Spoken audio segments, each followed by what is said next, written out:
உறவுகள் அனைவருக்கும் வணக்கம். நான் தான் உங்கள் தமிழன் ராஜா. இந்த பதிவு யாருக்குன்னா நம்ம சாட்ட முருகன் தான் அந்த பதிவு. என்னன்னா தளபதியை பத்தி ஒரு இழிவா பேசியிருக்காரு. ஈரோடுனா பெரியார் தான், மஞ்சள் ஜவுளி, அந்த ஜவுளி நெசவாளர்கள் பாதிக்கப்படுறாங்க. கலைஞர்கள் இத பேசலன்னா நான் இனி விஜய பேசல. மஞ்சள்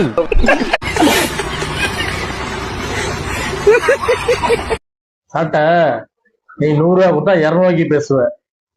ஓ ஈழ மக்கள்கிட்ட 50 100க்கு நீ நிப்ப. நீ பேசுற, அவர் பேச உனக்கு என்ன தகுதி இருக்கு? உனக்கு அவரு அண்ணா விஜய் அண்ணா தளபதி பத்தி உனக்கு என்ன தகுதி இருக்கு பேசுறதுக்கு? உனக்கு சாட்ட முருகா, நாங்களும் பொறுமையா இருந்து பார்த்தா உன் சேட்டை அதிகமா இருக்கு. எங்க வேட்டை இன்னும் தொடரும். எங்க வேட்டை இது ஆரம்பம் தான். நன்றி உறவுகளை. சப்போர்ட் பண்ணுங்க மக்களை. அந்த பெல் ஐக்கானை அழுத்தி ஆள் கொடுத்துருங்க. ஷேர் பண்ணுங்க, லைக் பண்ணுங்க வீடியோவை.